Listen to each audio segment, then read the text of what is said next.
Bu. Udah makan pagi? Udah, Bu. Udah. Rajin ya?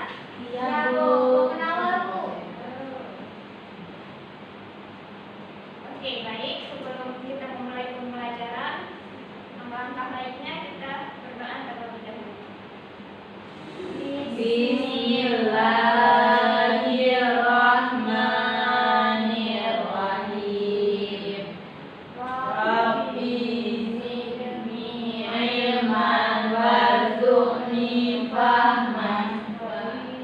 Billahi rabba wa bil islami dina wa bil muhammadin nabiyya wa rasulah. Amin. Oke, ada yang tidak berhadir hari ini? Hadir Hadir semua, Bu. Ya. Oke, kita mulai absennya ya. Ya, Bu. Ratnawati. Hadir, Bu. Julia. Hadir, Bu. Rosila. Hadir, Bu. Oke, baik. Ada yang tahu kita akan belajar apa hari ini? Tentang Sumber daya alam, Bu. Ya, hari ini kita akan mempelajari tentang pengelolaan sumber daya alam.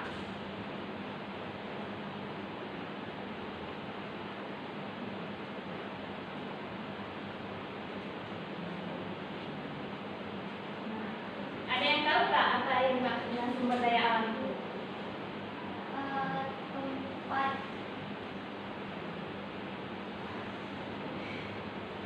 ini, Bu, sumber daya alam itu kayak sesuatu yang dihasilkan oleh alam dan juga dimanfaatkan dan juga bermanfaat bagi yang mengkonsumsinya, Bu. Kayak contohnya tuh misalnya tambang, minyak bumi, gas dan sebagainya. Itu bermanfaat bagi kita kayak manusia dan lain sebagainya. Ya, berarti bukan mendengar. Nah, betul ya apa yang dikatakan Dana tadi. Sumber daya alam itu adalah segala sesuatu yang berasal dari alam yang kita manfaatkan untuk kehidupan kita. Nah, sebelum kita memasuki pembelajaran, Ibu ingin menampilkan sebuah foto atau video. Ada yang tahu kita akan belajar apa hari ini? Tentang Sumber daya alam, Bu. Ya, hari ini kita akan mempelajari tentang pengelolaan sumber daya alam.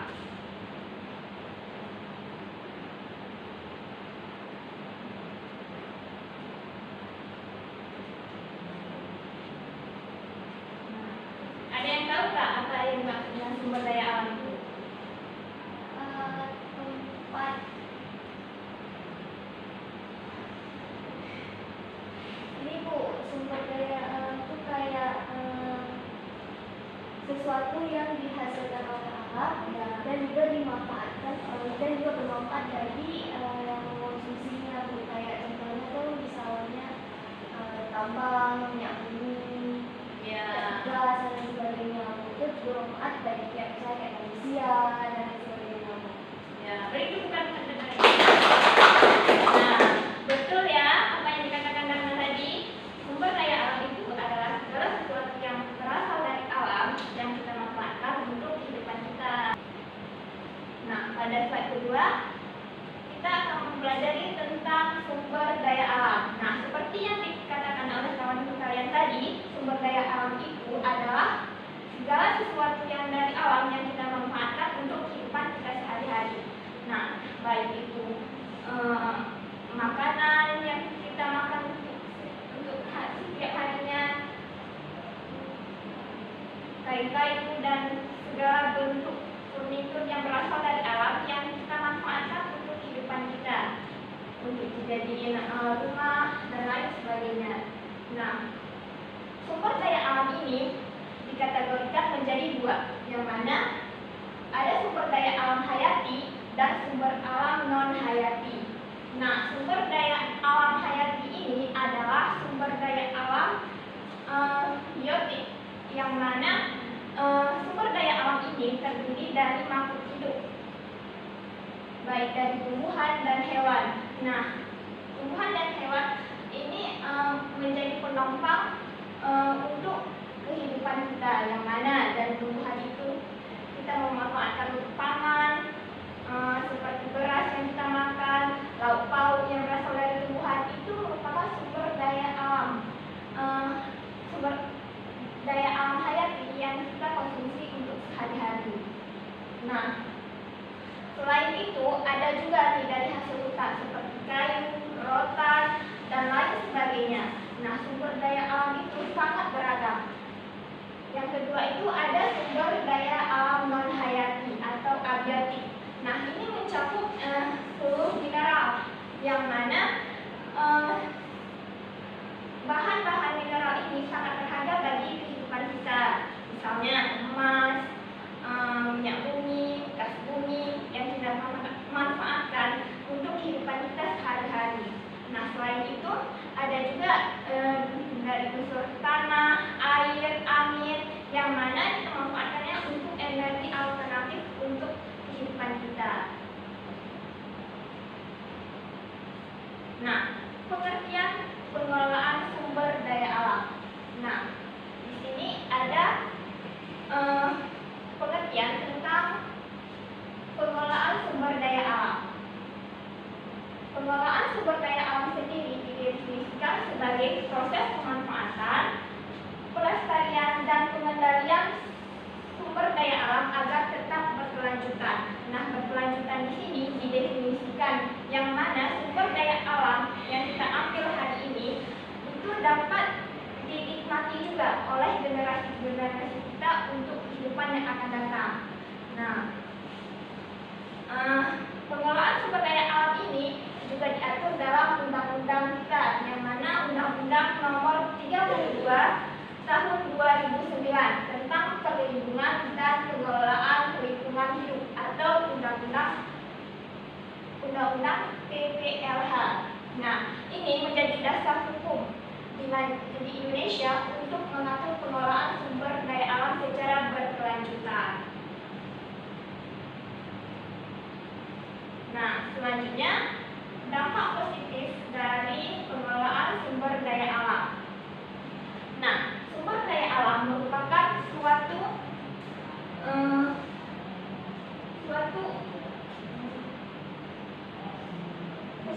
yang bermanfaat untuk kehidupan kita, yang mana Indonesia sendiri kaya akan sumber daya alam. Nah, jika sumber daya alam itu dimanfaatkan secara optimal baik dari pemerintah maupun masyarakatnya, itu akan meningkatkan kehidupan masyarakat dan meningkatkan kesejahteraan mereka.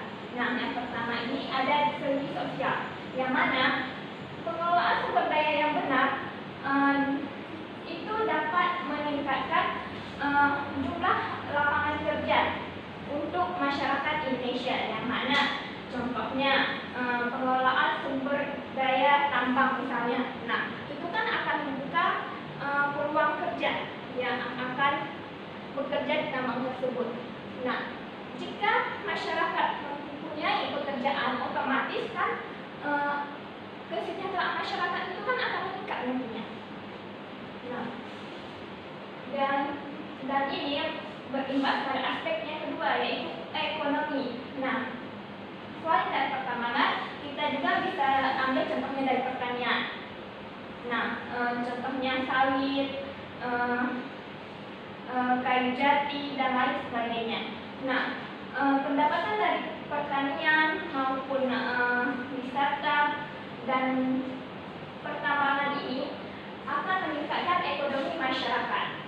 Dan yang ketiga adalah penggunaan energi terbarukan untuk keberlanjutan, yang mana penggunaan energi berkelanjutan ini memanfaatkan energi alam, yang mana kita tidak bergantung lagi pada energi fosil. Seperti ada sekarang seperti penggunaan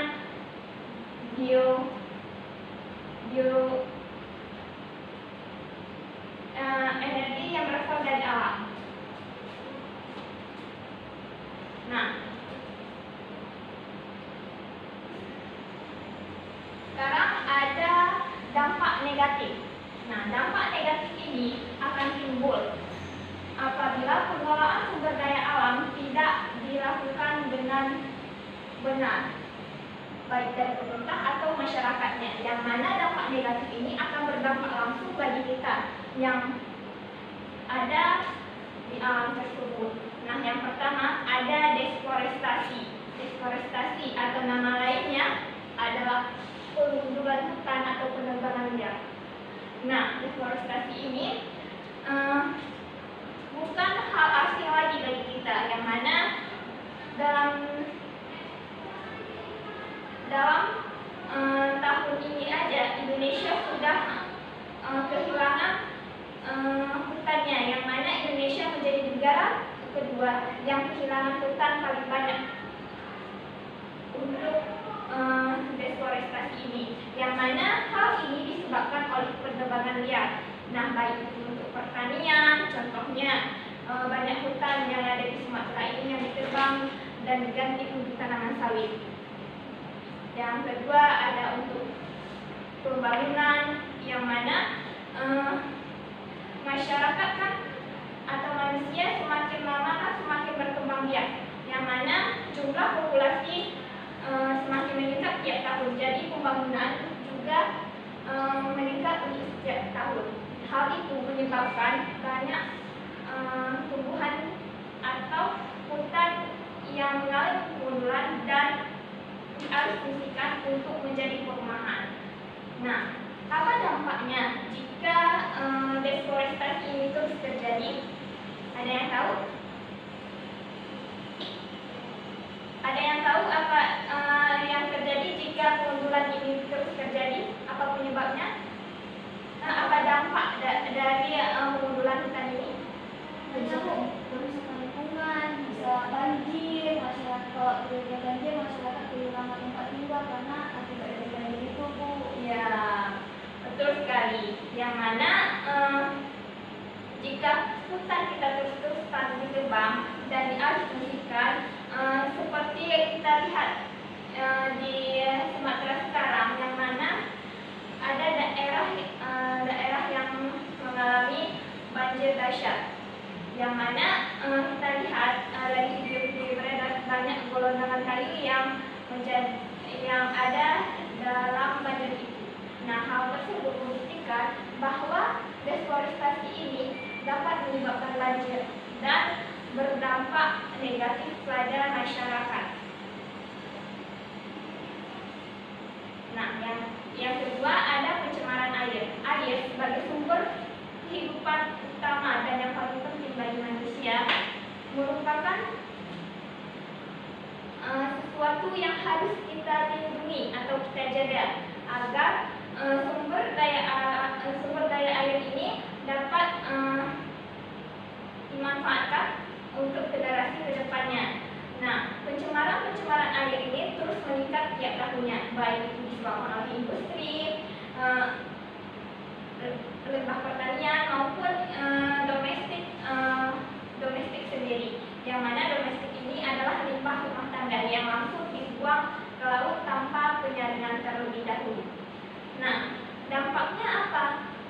Limbah-limbah yang dibuang ke sumber air, baik itu sungai, laut dan sebagainya, itu kan akan mengalir ke rumah kita juga melalui aliran air. Nah, aliran air itu kita yang konsumsi sendiri. Nah, akibatnya pada kesehatan kita sendiri, yang dapat menyebabkan berbagai macam penyakit bahkan kematian. Baik, kalau nggak ada, Ibu akan memberikan tugas, yang mana tugas tersebut Ibu mau kalian membuat sebuah studi kasus tentang sumber daya alam, tentang pengelolaan sumber daya alam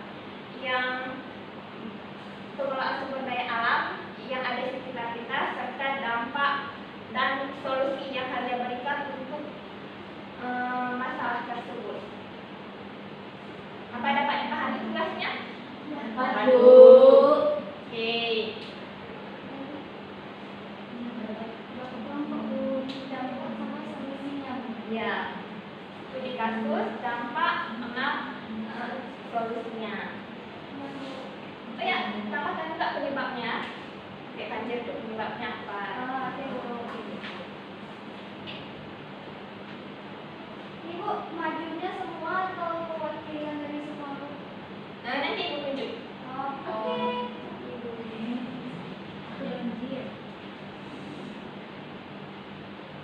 Oke, ibu kasih waktu 15 menit ya untuk pengerjaan tugas ini.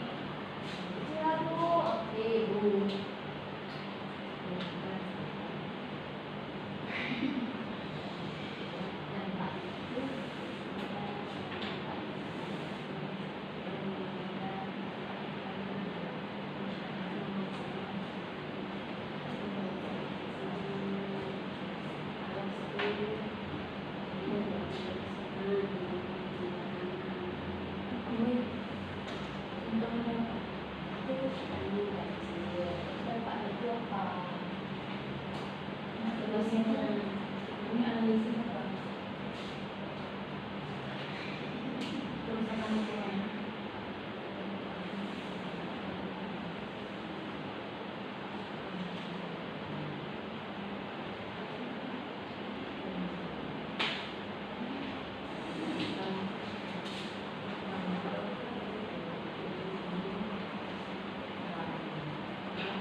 Kenapa, Nur?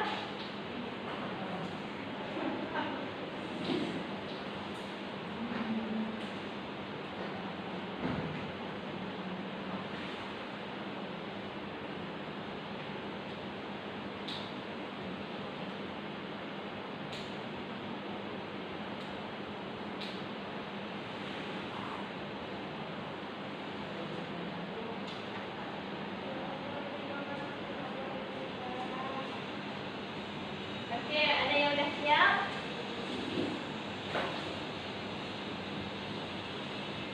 Tunjuk aja, Bu. Kalau di rumahnya masih ada yang nggak mau. Iya, Bu. Ya, udah siap semua belum nih sebelum ibu tunjuk nih? Dah. Udah. Nur udah siap? Kayaknya ini udah mau maju ya. Iya, Bu. Udah semangat kali, Bu. Ya udah. Ibu kasih tambahan waktu 5 menit lagi ya. Nih Nur harus maju. Ya, Mak.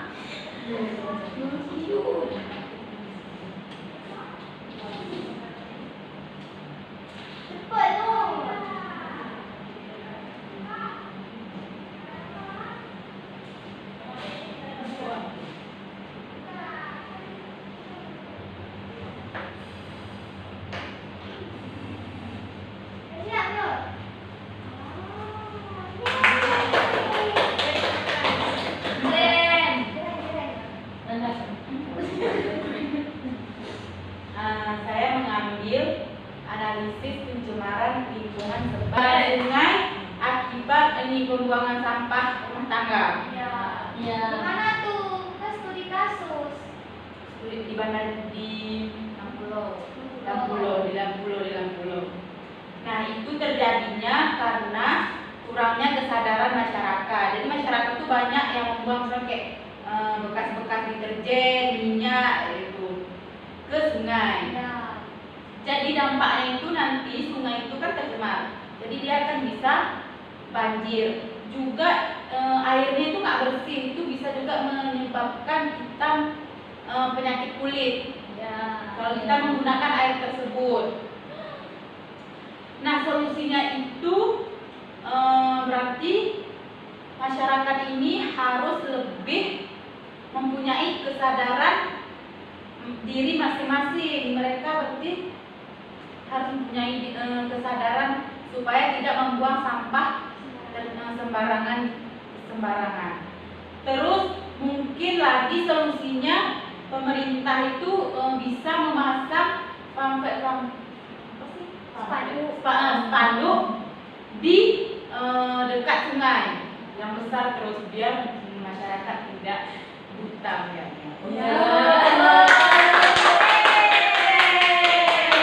Sekian dari saya. Assalamualaikum warahmatullahi wabarakatuh. Waalaikumsalam warahmatullahi wabarakatuh. Wah, hebat sekali ya presentasi dari Sinur tadi. Iya, Bu. Iya. Oke, untuk penampilan selanjutnya siapa yang mau maju? Ini cuci tangan. Ya, ayo maju.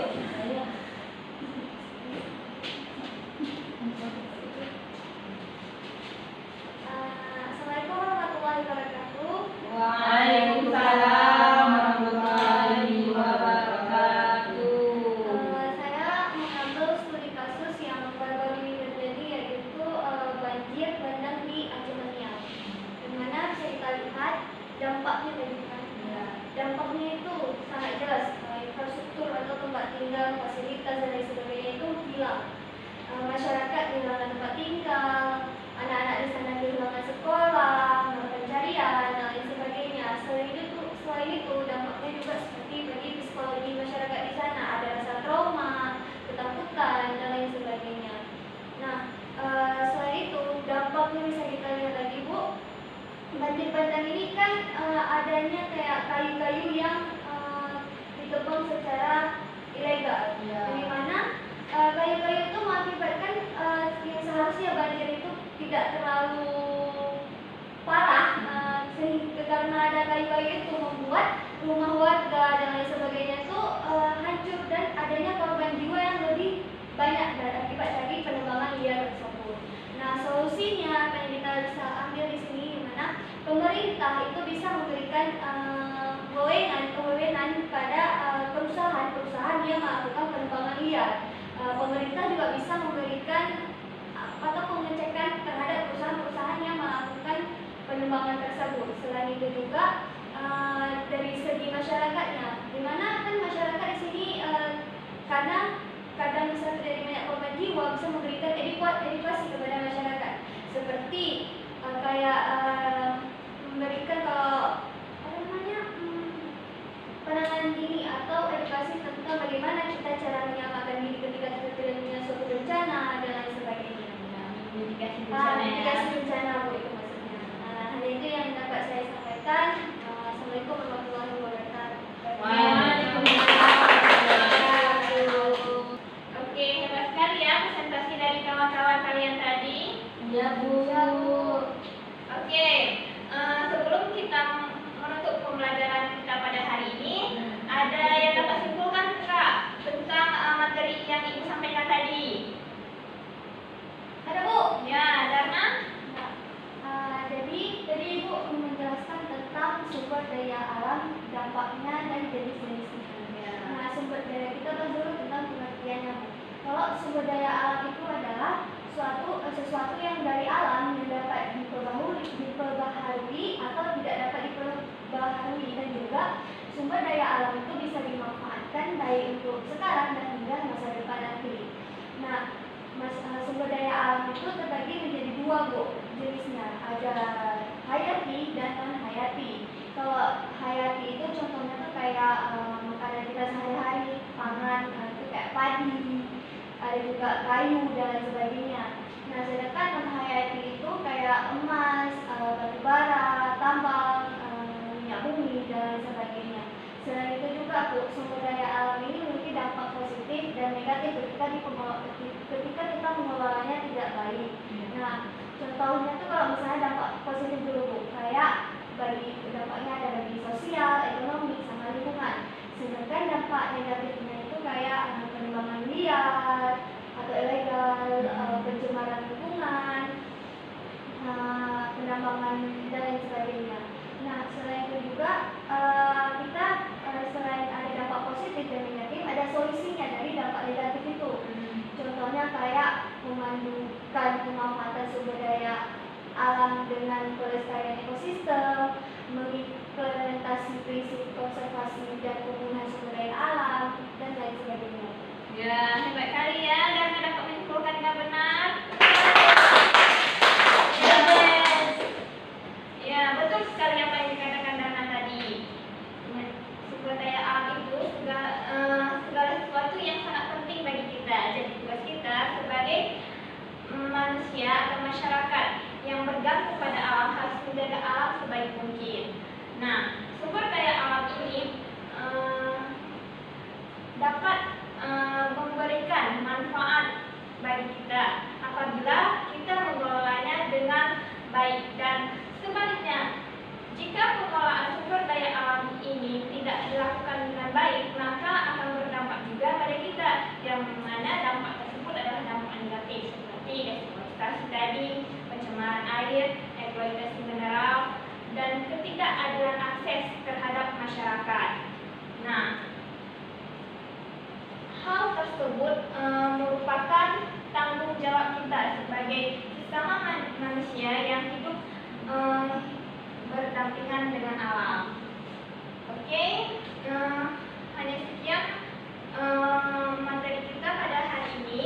Ibu ingatkan untuk tugasnya, yang mana kalian untuk pertemuan selanjutnya akan membuat sebuah proyek tentang pengelolaan sumber daya alam ini, yang mana proyek tersebut akan dibagikan per kelompok nantinya. Dapat dipahami? Dapat Bu. Oke, baik. Sebelum menutup pembelajaran, sebaiknya kita berdoa terlebih dahulu. Bismillahirrahmanirrahim. Rabbi tubin wa bil Islam dina wa bi Muhammadin nabiyya wa rasulah.